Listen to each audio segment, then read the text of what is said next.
అందరికీ నమస్తే. నిన్న రోజున లద్నాపూర్ నిర్వాసితుల ఆర్&ఆర్ అటకెక్కినట్టేనా గుంట స్థలం ఇచ్చి చేతులు దులుపుకోబోతున్నారా అని చెప్పి ఏదైతే కథనం వెలువరించినమో అది కాంగ్రెస్ పార్టీ ఆ ఉలికిపాటుకు గురైంది.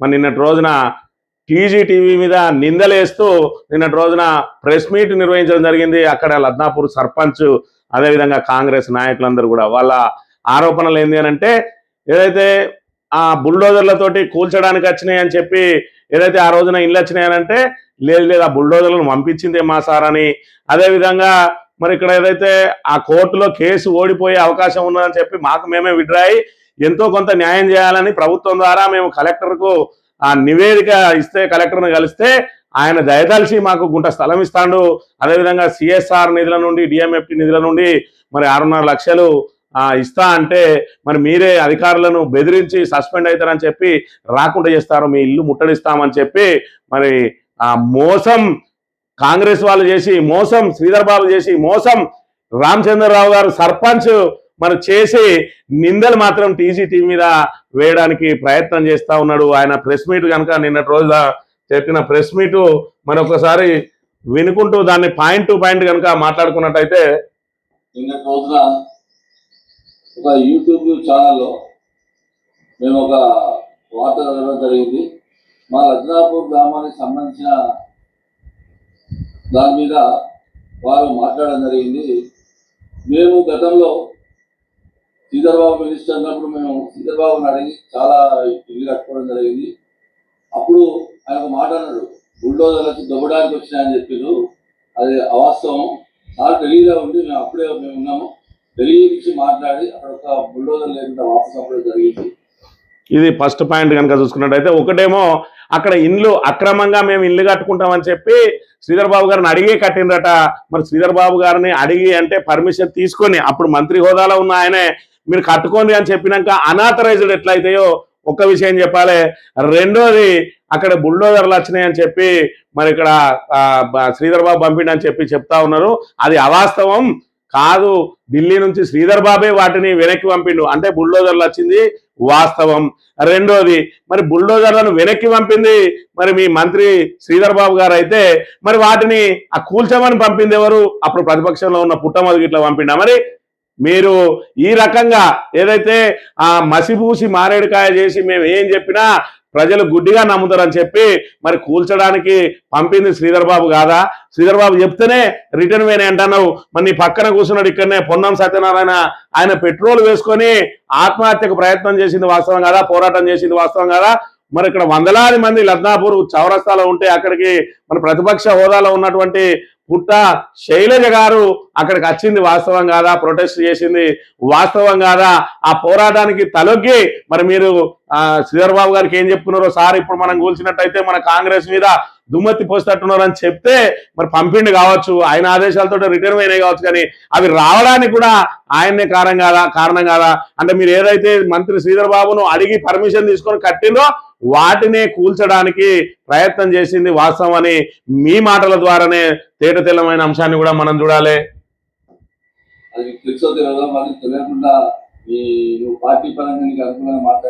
తెలుసో తెలియదు అంటే మరి అక్కడ జగమెరిగిన సత్యం అందరూ చూసిరు. నీ పక్కనే ఉన్న ఆయననే బలిపశువైండు, ఆయన మీద కేసు కూడా ఉన్నది, ఇంకా కూడా కేసు నడుస్తా ఉన్నాడు. ఇంకా తెలియంది ఏంటిది? ఇది అదేమన్నా 4 గోడల మధ్యలో జరిగిందా? సర్పంచ్ గారు ఒక్కసారి మరి ఇక్కడ ఎవరిని మభ్యపెట్టడానికి మాటలో లాస్ట్ మూమెంట్ ఏం జరిగిందంటే ఈ కోర్టు నుంచి వచ్చే పరిస్థితి లేదు కాబట్టి ఇది కొట్టుపోయే పరిస్థితికి వచ్చింది అన్నప్పుడు ఏదైతే దీన్ని మేము ప్రభుత్వ పరంగా కోర్టు నుంచి గెలిచే పరిస్థితి లేదు అని చెప్పి వీళ్ళకి ముందే తెలిసిందట. మరి గెలిచే పరిస్థితి లేదని చెప్పి విత్డ్రా చేసుకుంటే మరి మిగతా వాళ్ళు ఎందుకు విత్డ్రా చేసుకోలేదు? మీరు అందరు పోయే కదా కోర్టు నుంచి, మరి దానికి ఎవరినన్నా సలహా అడగడమో ఇంకెవరినన్నా అడగడమో లేదంటే గవర్నమెంట్ మీద వచ్చింది కాబట్టి మరి అడ్వకేట్ జనరల్ దగ్గరికి పోయే మీరు సలహా తీసుకున్నారో మరి మీరు గెలవరయ్యా బాబు అని చెప్పినప్పుడు మరి అందరూ విత్డ్రా చేసుకోవాలి కదా. వాళ్ళు మాత్రం గెలవరని తెలిసి వాళ్ళు కోర్టులో ఎట్లున్నారు ఒక్కటి ఆలోచన చేయాలి. రెండోది మీరు వాళ్ళని విత్డ్రా చేయించే సమయంలో ఓడిపోతారని చెప్పి విత్డ్రా చేయించిరా, ఆర్&ఆర్ ప్యాకేజ్ ఇప్పిస్తా అని ఇల్లులు తిరిగి సంతకాలు పెట్టుకున్నారా లద్నాపూర్ ప్రజలు? వాళ్ళకు తెలియదా వాళ్ళకు ఏ విధంగా సంతకాలు పెట్టించిండు? మీకు ఏం రాదు, వాళ్ళకు పోతే కోట్ల ఉట్టిగా కొట్టుడు పోతుందని సంతకాలు పెట్టించిందా? R&R ప్యాకేజ్ ఇప్పిస్తాం, బాజాప్తా 2 గుంటల స్థలం ఇప్పిస్తాం, 6.5 లక్షలు ఇప్పిస్తామని సంతకాలు పెట్టించిందా? ఒక్కసారి ఆలోచన చేయాలి. ప్లాట్ ఇవ్వాలని అడిగినప్పుడు మీకు ఎట్టి పరిస్థితి ఇవ్వాలా, సిగ్నల్ వాళ్ళు కూడా మేము అధికారులకు ఇవ్వలేము, ఎందుకంటే ఆంధ్రప్రదేశ్ సర్టిఫికేట్ కోర్టు అవుతాం అన్న వాళ్ళు. దానికి మేము ఒక గుంట భూమి కలెక్టర్ గారు యాక్చువల్గా 80 గజాలు వేయాలని చెప్పింది. తర్వాత మళ్ళీ మేము మాట్లాడిన తర్వాత 121 గజాలు చేయడం జరిగింది. మాకు ఏదైతే మరి అది చెయ్యరాదు అని అంటే గుంట స్థలం ఇస్తా అని చెప్పి అడిగిందట. వాళ్ళ అల్లకెళ్ళి విడ్రా అయినట. మరి సర్పంచ్ గారు మీ ఎన్నికల సమయంలో ఆల్రెడీ మనకు చెక్కులు రెడీ అవుతున్నాయి, కలెక్టరేట్లు ఉన్నాయి, ఈ కోడ్ ఉన్నది, ఈ కోడ్ అయిపోయిన వెంటనే మీకు చెక్కులు వచ్చేస్తాయి, ఇప్పుడైతే స్థలం ఇస్తారు, చెక్కులు వస్తాయని చెప్పి మనం మభ్యపెట్టి ఓట్లు వేయించుకున్నది వాస్తవం కాదా? మీరు సర్పంచ్ ఎన్నికల సమయంలో R&R వచ్చేసింది అని చెప్పి ఇవాళ ప్రతిపక్షంలో ఉన్న వాళ్ళు గెలిస్తే మరి ఏ విధంగా తీసుకొస్తారు? మేము తీసుకొస్తాం, మా ప్రభుత్వం ఉన్నది, ఆల్రెడీ కలెక్టర్ దగ్గర చెక్కులు ఉన్నాయి, నేను గెలిస్తేనే వస్తుంది అని చెప్పి మరి లద్నాపూర్ ప్రజలను మభ్యపెట్టి సర్పంచ్ గా ఎన్నికైంది నిజం కాదా? ఒక్కసారి ఆలోచన చేయాలి. ఏదైతే సిఎస్ఆర్ నిలో డిఎంఎఫ్టీ నిధులు వాళ్ళ 6,50,000 ఇస్తారంటున్నారు. మీరు ఏబట్టి మీరు వాళ్ళను అధికారులను బెదిరించినట్టుగా ఉంది, అధికారులను బ్లాక్ మెయిల్ చేసి సస్పెండ్ అయితే మాట్లాడడం జరిగింది. ఒకవేళ కనుక మాకు రాకపోతే అది మీరే బాధ్యత, మీ దగ్గరికి వస్తాం అందరం. ఇంకోటి ఇక్కడ ఈ రకమైన బెదిరింపులకు మీరు మోసం చేసి మీకు ఇప్పించడం చేతగాక మీరు ఏదైతే ఓట్ల కోసం ప్రతిపక్షంలో ఉన్న రోజు ఆ రోజున ధర్నాలు చేసి ఎందుకు ఇయ్యరని చెప్పి ధర్నా చేసి ఇక్కడ మరి సాక్షాత్తు మీ ఇప్పుడు ప్రస్తుత మంత్రి అప్పటి ఎమ్మెల్యే ప్రతిపక్షంలో ఉన్న రోజున ధర్నా చేసి R&R ఇప్పిస్తా అని చెప్పి ఈ రోజున వాళ్ళను మోసం చేసి ఇవాళ అది రాకపోతే మీరే బాధ్యులు, మీ ఇల్లును ముట్టడిస్తామని మరి నన్ను బెదిరింపులకు గురి చేస్తా ఉన్నారు. వాస్తవంగా ఎవరి ఇల్లు ముట్టడియాలి? నువ్వు సర్పంచ్ ఎన్నికల్లో ఓట్లు అడిగి మరి ఇక్కడ ఆల్రెడీ వచ్చినాయి చెక్కులు అని చెప్పి మోసం చేసిన నీ ఇల్లును ముట్టడించాలన్నా? మీ మంత్రి గారు ఏదైతే ఉన్నారో ఆ రోజున ప్రతిపక్షంలో ఉన్న రోజు R&R ప్యాకేజ్ ఎందుకు ఇయ్యారని చెప్పి భాజపా ధర్నా చేసి ఇవాళ ఇవ్వడం కుదరదని చెప్తున్నటువంటి మీ మంత్రి నివాసాన్ని ముట్టడించాలనా? లేదంటే ఇదేం పద్ధతి? వాళ్ళకి ఎందుకు R&R ప్యాకేజ్ ఇయ్యరు? ఎందుకు గుంట స్థలం వేస్తారు? 2 గుంటలు ఎందుకు ఇయ్యరు? ఇవాళ దొడ్డిదారున ఇవ్వాల్సిన అవసరం ఏమొచ్చింది? బీపీఎల్ కింద ఇవ్వాల్సిన అవసరం ఏమొచ్చింది? వాళ్ళకి భాజపా R&R ప్యాకేజ్ ఎందుకు వర్తింపజేయరు? ఆ రోజున మీరే కదా ఇక్కడ అన్నది.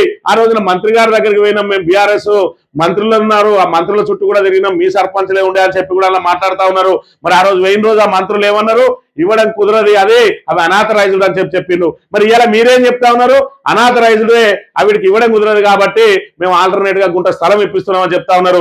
మరి అనాథరైజ్డ్ అని తెలిసినప్పటికీ మరి ఆ రోజున కూలగొట్టడానికి బుల్డోజర్లు పంపిన మంత్రి మరి అధికారంలో ఉండగానేమో ఒక తీరు, ప్రతిపక్షంలో ఉన్నప్పుడు ఒక తీరు, ప్రతిపక్షంలో ఆయనే అధికారంలో ఉండగా ఏ ఇళ్ళనైతే కూల్చేయమని చెప్పి బుల్డోజర్లు తోలిండో మళ్ళీ ఇవాళ అధికార పక్షంలోకి వచ్చిన తర్వాత మళ్ళీ ఏదైతే అధికార పక్షంలో ఉన్నప్పుడు కూల్చేయమని తోలి ప్రతిపక్షంలోకి వచ్చిన తర్వాత అదే ఇళ్లకు ఎందుకు R&R ప్యాకేజ్ ఇయ్యారని చెప్పి ఇక్కడ ధర్నాలు చేసిండు.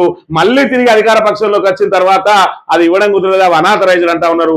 మంత్రి గారిని అడిగిందేమో మీరు, మంత్రి గారిని అడిగితే ఎందుకు అనాథరైజ్డ్ అయినాయి, ఆయన కట్టుకోమన్నాక ఎందుకు అనాథరైజ్డ్ అయినాయి, కట్టుకోమన్నోడే ఎందుకు కూలగొట్టడానికి ప్రయత్నం చేసిండు, ఆయన కూలగొట్టడానికి ప్రయత్నం చేయలేదు, తిప్పి పంపిండి అంటున్నావు. మరి పంపింది ఎవరు కూలగొట్టు అని? మరి పొన్నం సత్యనారాయణ గ్యాస్ పెట్రోల్ పోసుకొని ఆత్మహత్య ప్రయత్నం ఎందుకు చేసిండు, ఎందుకు పోరాటం చేసిండు, ఆ తర్వాత ఎందుకు నిలువరించిండు? మరి ఆ పోరాటమే చేయకపోతే మీ సార్ మాటతోటే పోతే ఆ పొన్నం సత్యనారాయణ పక్క పెట్టుకుని మాట్లాడుతున్నావు, ఆయన మీద కేసులు ఎందుకైనాయి? ఒక్కసారి ఆలోచన చేయాలి. అంటే ఆ రోజు మరి ఇక్కడ ఇవి అనాథరైజ్డ్ అని చెప్పి స్పష్టంగా మీకు చెప్పిన ఆ రోజు బీఆర్ఎస్ మంత్రులు కొప్పులీశ్వర్ గారు ఇతర మంత్రులు మరి అబద్ధం అన్నట్ట ఇలా రాదు అని తెలిసి కూడా ప్రజలను మభ్యపెట్టడానికి ఇలా ధర్నాలో కూర్చున్నటువంటి ఈయనది తప్ప వాళ్ళది తప్ప? ఒకసారి చెప్పాలి. ప్రతిపక్షంలో ఉన్నప్పుడేమో ప్రజల పక్షాన ఉంటాడు, అధికార పక్షంలో ఉన్నప్పుడేమో మరి ఇక్కడ ఏదైతే అది కుదరదని సింగరేణి పక్షాన ఉంటాడా? మరి మీ సారు అనేది ఒక్కసారి ఆలోచన చేయాలి. ఎవరిది తప్పు, ఎవరిది ఒప్పు, ఎవరిది మోసం, ఎవరిది మరి ఇక్కడ ఈ కుతంత్రం అనేది ఒక్కసారి ఆలోచన చేయాలి. మరి ఇలా ప్రజలను మోసం చేసిండు. ఆ రోజు R&R ఇవ్వాలని చెప్పి ధర్నా చేసిన శ్రీధర్ బాబుది ఆ రోజు చేసింది కరెక్టా? ఇలా రాదు అని చెప్పి R&R ఇప్పించడం కుదరదని చెప్తున్నటువంటి ఇప్పుడు మంత్రి హోదాలో ఉన్న ఈయన చేసేది ఒప్ప, అది తప్పైతే మరి ఇప్పుడు ప్రజలకు బహిరంగంగా చెప్పాలి. ఆ రోజు R&R ప్యాకేజ్ ఇవ్వాలని మీ పక్షాన నేను పోరాటం చేసినా కానీ అది ఇవ్వడం కుదరదట. ఆ రోజున ఏదో ఓట్ల కోసం నేను మిమ్మల్ని మభ్యపెట్టడానికి మీతో ధర్నా చేసినా కానీ అది ఇవ్వడం కుదరదు. ఆ రోజు బీఆర్ఎస్ వాళ్ళు చెప్పింది కరెక్ట్ అని చెప్పి మరి మీరు తప్పొప్పుకోవాల్సిన అవసరం ఉన్నది. మోసం అనేది ఏదైనా జరిగిందంటే మీదే, కానీ మీరు మోసం చేసి టీజీ టీవీ మీద నిందలేస్తూ ఉంటారు. మరి మీ నోట్ల నుంచే ఇక్కడ ఒక నిజం కూడా వెళ్ళింది ఒక్కసారి చూసినట్టయితే. తప్పింది.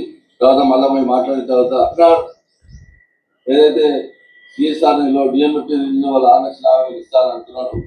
మీరు ఏబట్టి మీరు వాళ్ళను అధికారులను బెదిరించినట్టుగా ఉంది.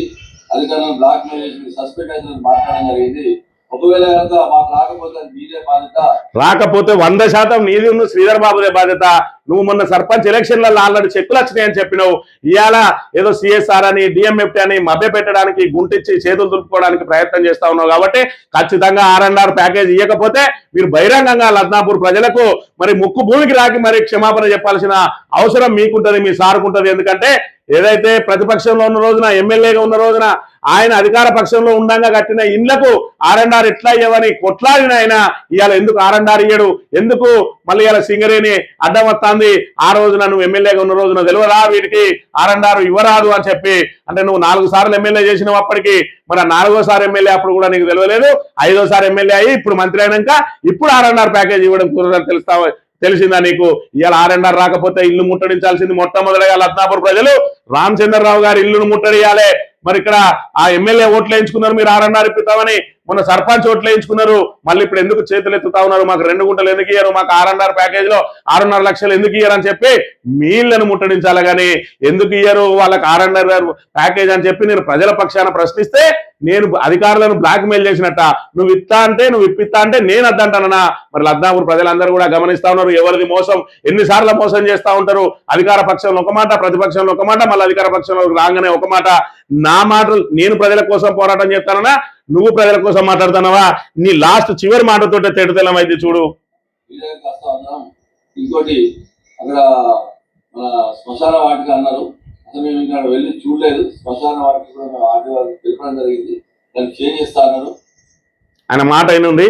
శ్మశాన వాటిక పక్కనే స్థలం కేటాయిస్తా ఉన్నారని చెప్పి నిన్నటి రోజున మనం స్పష్టంగా చెప్పినాం. దానికి నిన్న శ్మశాన వాటిక అని మీరు అన్నారు, నేను ఇప్పటి వరకు అక్కడికి మేము ఎవరో వెళ్ళనే లేదన్నారు. నువ్వు ఒక సర్పంచ్వి, మరి మీకు గుంట స్థలం ఇస్తా అని ఆల్రెడీ డ్రా తీసిండ్రు. ఆ డ్రా తీస్తే ఆ స్థలం ఎక్కడో కూడా చూడకుండా డ్రా తీస్తా ఉంటే మరి నువ్వు సహకరించినవు అని అంటే నీకు ప్రజల మీద ఏం ప్రేమ ఉన్నట్టు? కనీసం ఎక్కడ స్థలము, ఆ స్థలం మీకు ఓకేనా అని చెప్పి మీరు ఆమోదం పొందిన తర్వాత కదా డ్రా తీయాల్సింది. మరి శ్మశాన వాటిక పక్కనే ఇస్తానంటే మేము ఇక్కడ చూడలే అంటున్నావు. మళ్ళీ ఆడియోతో మాట్లాడినా, నేను మాట్లాడితే ఆయన అక్కడి నుంచి మారుస్తా అన్నాడు. అంటే శ్మశాన వాటిక పక్కన ఇస్తా అన్నది వాస్తవం. అంటే నేనే కనుక ఇది శ్మశాన వాటిక పక్కనే ఇస్తా ఉన్నారు, కేటాయిస్తా ఉన్నారు అని చెప్పి పబ్లిక్ గా ఇది ఓపెన్ చేయకపోతే మరి మీరు నోరు మూసుకొని ఉండేటోళ్ళు వాళ్ళు శ్మశాన వాటిక పక్కనే ఇచ్చేవాళ్ళు కదా. అంటే నేను ప్రజల కోసం అడుగుతా ఉన్నానా, మీరు ప్రజలను మభ్యపెట్టి మోసం చేస్తా ఉన్నారా? ఈ ఒక్క మాటతోటే తేటతెల్లమవుతున్న అంశాన్ని మనం చూడాలి. ఖచ్చితంగా శ్రీధర్ బాబు గారు ఏదైతే మరి ఇక్కడ ఆ రోజున ధర్నాకు కూర్చున్నాడో ఖచ్చితంగా ఇవాళ R&R ప్యాకేజ్ ఇప్పియాల్సిందే. ఆయన ఇప్పియకపోతే ప్రతిపక్షంలో ఉండగా ఎందుకు ఈయన ధర్నా చేసిండు? అది ఇచ్చే అవకాశం లేని దానికి అనాథరైజ్డ్ అని చెప్పి మీరే చెప్తా ఉన్నారు. మరి అనాథరైజ్డ్ అయితే ఎందుకు మరి ఇక్కడ ధర్నా చేసిండు? ఒకవేళ మరి ఖచ్చితంగా వాళ్ళు ఏదైతే ప్రూఫ్స్ అన్ని ఉన్నాయి, ఖచ్చితంగా వాళ్ళకి ఆధార్ కార్డు ఉన్నది, రేషన్ కార్డు ఉన్నది, మరి అయినప్పటికీ కూడా వాళ్ళకి ఇవ్వకుండా ఎందుకు మోసం చేస్తా ఉన్నాడు? సింగరేణి ఎందుకు ఒప్పించలేకపోతా ఉన్నాడు? ఆ రోజు ఒప్పైంది, ఇవాళ ఎందుకు తప్పైతుంది? ప్రతిపక్షంలో ఉన్నప్పుడు ఒక మాట, అధికార పక్షంలో ఉన్నప్పుడు ఒక మాట ఎందుకు చేస్తా ఉన్నారు? మోసం మీరు చేసి టీజీటీవీ మీద నిందలేసి తప్పించుకునే ప్రయత్నం చేస్తా ఉన్నారు. ఖచ్చితంగా దీనికి బాధ్యులు మీరే. R&R ప్యాకేజ్ ఇప్పియాల్సిందే, 6.5 లక్షలు ఇప్పియాల్సిందే, 2 గుంటల స్థలం ఇప్పియాల్సిందే. లేదంటే ప్రజలకు మరి మిమ్మల్ని ఓట్ల కోసం మభ్యపెట్టినామని చెప్పి తప్పు ఒప్పుకోవాల్సిందే. తప్పు చేసింది మీరు, ఖచ్చితంగా దానికి బాధ్యత వహించాల్సింది మీరే అని చెప్పి టీజీటీవీ పక్షాన మిమ్మల్ని హెచ్చరిస్తా ఉన్నాం.